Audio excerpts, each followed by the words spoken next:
हिंदी साहित्य के आदिकाल की विशेषताएं, आज इस विषय पर हम व्याख्यान को आयोजित करेंगे।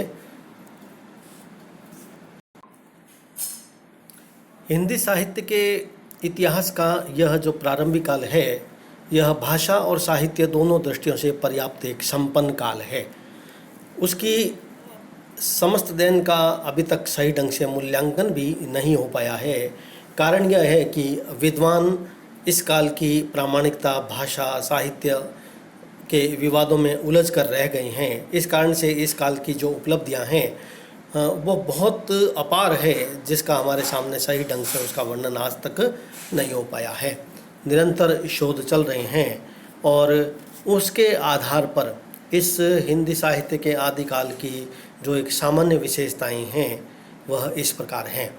सर्वप्रथम तो हम इस बात पर चर्चा करें कि इस काल की जितनी भी रचनाएं हैं वह अधिकांशतः संदिग्ध रचनाएं हैं। वह संदिग्ध और असंदिग्ध के चक्कर में जो इस काल की रचनाएं मिलती है उस पर हमारा ध्यान सर्वाधिक पहले जाना चाहिए। तो इस आधार पर इस काल का जो प्रथम हम चर्चा करेंगे वह है इसकी रचनाओं पर। इस काल में उपलब्ध होने वाले प्राय सभी जो रचनाएं हैं उसको प्रामाणिकता और अप्रामाणिकता की दृष्टिकोण से देखा जाता है। इस काल में रचित जितने भी रासो साहित्य हैं, पृथ्वीराज रासो, बिसलदेव, खुमान रासो, परमाल रासो, भाषा, शैली और विषय सामग्री की दृष्टिकोण से यह जो ग्रंथ हैं ये कई शताब्दियों तक परिवर्तन और परिवर्धित होते रहे और इस कारण से मूल किस आश्रयदाता के काल में कौन सी रचना लिखी गई है यह विवाद का विषय आज भी हमारे सामने माना गया है। खुमान रासों में तो 16वीं शताब्दी तक की सामग्री है, जबकि परमाल रासों का स्वरूप आला खंड से कितना बदला हुआ है। पृथ्वीराज रासों का तो मूल स्वरूप ही कौन सा है यह पता नहीं। बिसलदेव रासो लघु काव्य होने के कारण अपेक्षाकृत अधिक परिवर्तन नहीं है, लेकिन कुल मिलाकर इस काल में रचित सभी जो रचनाएं हैं उन्हें हम संदिग्ध दृष्टिकोण से देखते हैं।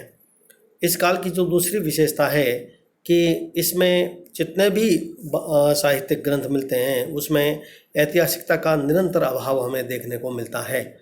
शुद्ध इतिहास की कसौटी पर यदि हम देखें तो कोई भी ग्रंथ खरा नहीं उतरता है, क्योंकि इन ग्रंथों में दिए गए संवत और तिथियां इतिहास से मेल ही नहीं खाती है, बल्कि उस समय में लिखे गए संस्कृत काव्यों में दिए गए संवत और घटनाओं से भी इनका कोई मेल नहीं है। इन काव्यों में वास्तव में आदिकाल में जितने भी ग्रंथ मिलते हैं उसमें कल्पना की इतनी अधिक अतिरंजना है कि उसको लेकर के बहुत सावधानी की आवश्यकता है। जितने भी चारण कवि थे उन्होंने राम, कृष्ण, नल, युधिष्ठिर आदि को अपने आश्रयदाता जो थे उनको मतलब राम, कृष्ण और नल, युधिष्ठिर से भी ज़्यादा श्रेष्ठ उन्होंने घोषित कर दिया। और पृथ्वीराज को तो उन राजाओं से विजेता बताया गया है जो या तो पृथ्वीराज के बहुत पहले हुए या बाद में। इस दृष्टिकोण से देखें तो इस काल में जितना भी चारण साहित्य मिलता है वह आदर्शवादी दृष्टिकोण को लेकर के यदि हम देखें तो हमें स्थान स्थान पर इसमें अनेक अड़चनों का सामना करना पड़ता है। इस काल की रचनाओं में सामान्य रूप से युद्ध का जो वर्णन है वह अधिक देखने को मिलता है। तो हम इस दृष्टिकोण से देखें तो इसका तीसरी जो विशेषता है वह है युद्धों का एक सजीव वर्णन इस काल के साहित्य की एक महत्वपूर्ण विशेषता है। और वैसा वर्णन संभवतः हिंदी में, हिंदी साहित्य तो क्या संस्कृत साहित्य शास्त्र में भी ऐसा वर्णन मिलना बड़ा कठिन है। युद्धों का वर्णन अत्यंत मूर्तिमान और बिंबग्राही रूप में इसका चित्रण हुआ है। कारण इसका यह था कि जो चारण कवि थे वे केवल कलम चलाने के ही धनी नहीं थे, केवल मसीजीवी नहीं थे, वे करवाल ग्राही भी थे। यानी जब आवश्यकता पड़ती थी तो वे तलवार हाथ में लेकर युद्ध स्थल में भी कूद पड़ते थे और युद्ध के विकट दृश्यों को अपनी खुली आंखों से देखकर उसका वे वर्णन करते थे। उस समय चारों ओर युद्ध का ही बोलबाला था। भीतरी कलह और बाहरी आक्रमण हर समय सताते रहते थे और इस कारण अपने आश्रयदाता को युद्धों के लिए उत्तेजित करना उस काल के कवियों का एक प्रमुख कर्तव्य ही बन गया था।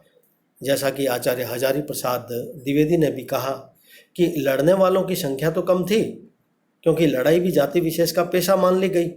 देश रक्षा के लिए या धर्म रक्षा के लिए समूची जनता के सन्नद्ध हो जाने का तो विचार ही नहीं उठता था। लोग क्रमशः जातियों, उपजातियों और संप्रदायों, उपसमुदायों में विभक्त होते जा रहे थे। लड़ने वाली जाति के लिए सचमुच चैन से रहना असंभव हो गया, क्योंकि उत्तर, पूरब, दक्षिण, पश्चिम सब ओर से आक्रमण की संभावना थी और निरंतर युद्ध के लिए प्रोत्साहित करने के लिए एक वर्ग आवश्यक हो गया, और चारण इसी श्रेणी के लोग थे जो हमेशा अपने आश्रयदाता के युद्धोन्माद को उत्पन्न कर देने वाली घटना का आविष्कार करते रहते थे। और इसके लिए आचार्य हजारी प्रसाद द्विवेदी ने जो यह संबोधन दिया है, उसका परिणाम यह था कि चारण कवि किसी काल्पनिक स्त्री की कल्पना करके अपने आश्रयदाता को उसकी प्राप्ति के लिए युद्ध करवा दिया करते थे। यह उस समय की जो ग्रंथ हैं, साहित्यिक ग्रंथ, उसमें सामान्य रूप से हमें यह तथ्य देखने को मिल जाता है। युद्धों का जो मूल कारण है उसे नारी के रूप में नारी को चित्रित कर दिया गया है। तो इससे पता चलता है कि उस समय युद्ध कितना अनिवार्य था। इस काल की जो चौथी विशेषता है वह है वीर और श्रृंगार रस का चित्रण। सामान्य रूप से हमने पहले वर्णन कर दिया कि इस काल की जो अधिकांश रचनाएं हैं उसमें थोड़ा बहुत हम ऐतिहासिकता का अंश तो हमें मिलता ही है, चाहे वे संदिग्ध क्यों नहीं हो। इस दृष्टिकोण से देखें तो इस काल में वीर रस का इतना सुंदर वर्णन हुआ है कि संभवतः हिंदी के परवर्ती साहित्य में वीर रस का इतना वर्णन, पुष्ट वर्णन मिलना दुर्लभ है। युद्ध का बाजार चारों ओर गर्म रहता था और उसी का यह परिणाम था कि उस समय यह पंक्ति एक आदर्श पंक्ति थी कि 12 बरस ले कुकर जीवे, तेरे ले जिये सियार, बरस 18 क्षत्रिय जीवे, आगे जीवन को धिक्कार। वीर और श्रृंगार हालांकि दो परस्पर विरोधी रस हैं, किंतु इस काल में इनका सुंदर ढंग से आपस में समन्वय हुआ है, इस ढंग से कि कहीं विरोध हमें नजर ही नहीं आता है। वीर गाथा, जितने भी ग्रंथ वीर गाथा से संबंधित, उसमें शांत और हास्य रस को छोड़कर अन्य रस तो हमें मिल जाते हैं और अन्य जो वर्णन है वह भी मिल जाते हैं, लेकिन ग्रंथों में निरूपित मूल भावना जो है वह युद्ध ही है और उस युद्धों के मूल में उदात्त प्रेम भावना दिखाई गई है, जिसको यदि हम दूसरे रूप में कहें तो युद्धों का एकमात्र कारण नारी लिप्सा की भावना और वीरता के पद भी इस कारण वासनात्मक प्रवृत्ति को उत्तेजित करने के लिए लिखे जाते थे।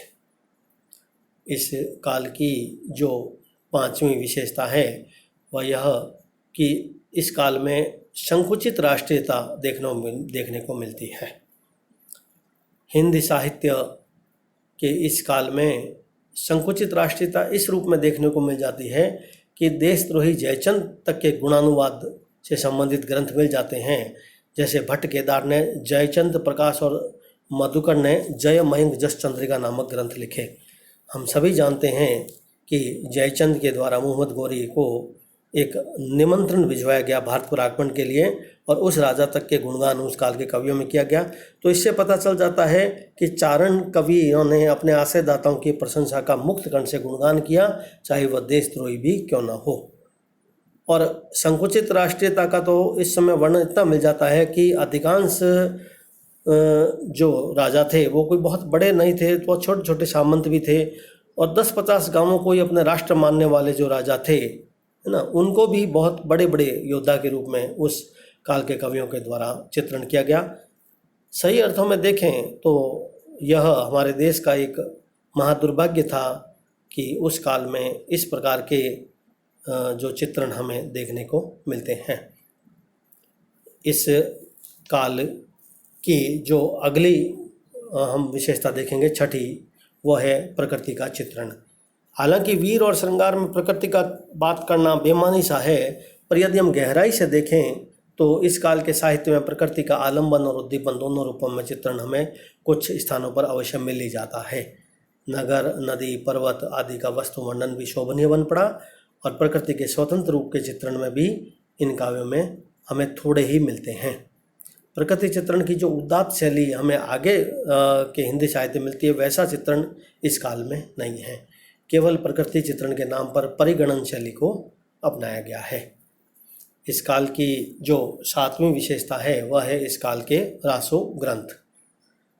सामान्य रूप से यह एक अलग ही अध्याय है कि रासो शब्द की उत्पत्ति कैसे हुई, किसके पर्यायवाची हैं, किंतु हम आदिकाल की विशेषताओं में केवल इतना समझ लें कि इस काल के जितने भी साहित्य मिलता है उसमें सामान्य रूप से रासो शब्द जुड़े हुए हैं, और इसका अर्थ एक अलग रूप में ही हम इसका अध्याय में देखेंगे। इसका प्रयोग, यह एक वास्तव में तो छंद था जिसका प्रयोग गैर रूप में होता था, किंतु इस शब्द का प्रयोग सही अर्थों में देखें तो चरित्र काव्य के लिए ही अधिक हुआ है। चरित्र काव्य का मतलब है कि किसी भी जो आश्रयदाता के अंतर्गत पलने वाला कवि था वह अपने राजा, आश्रयदाता, सामंत का गुणगान करने के लिए पहले उसका नाम, फिर उसके बाद रासो शब्द का उल्लेख करता था, और उसका मतलब यह है कि वह उसके चरित्र का वर्णन कर रहा है। जिस काल की जो अगली विशेषता है उसको हम व्याख्यान 2 में आयोजित करेंगे।